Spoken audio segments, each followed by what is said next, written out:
Je pense qu'il était temps que ces travaux soient lancés dans la foulée du rapport Villani qui avait un peu posé des grandes lignes pour le développement de l'IA en France. Là, on a pris un parti qui était très priorité pour les entreprises et concrètement, comment est-ce que les entreprises en France peuvent accélérer leur développement en IA.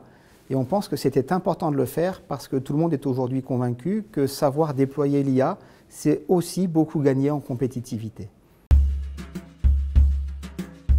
Pour moi, l'idée force des travaux et du livre blanc, c'est l'idée qu'on doit déployer l'IA avec les salariés et pas contre les salariés.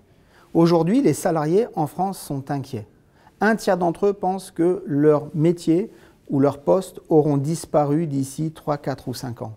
Un autre tiers pense que même si leur métier existe encore, ils n'auront pas les compétences, ils ne seront pas suffisamment formés pour être capables d'exercer leur métier.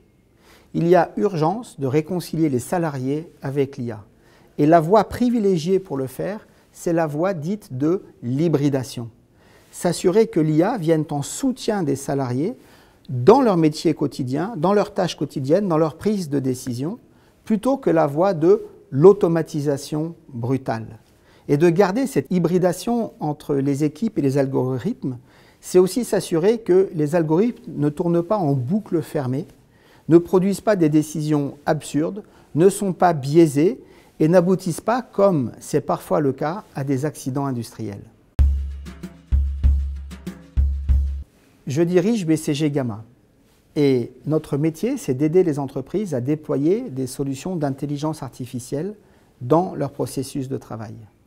Et notre approche est une approche d'IA hybridée avec les entreprises. On travaille dès le début avec les utilisateurs pour bien concevoir les algorithmes, s'assurer que les utilisateurs peuvent influencer la façon dont les algorithmes calculent, s'assurer que les algorithmes produisent des résultats qui sont utilisables par les utilisateurs.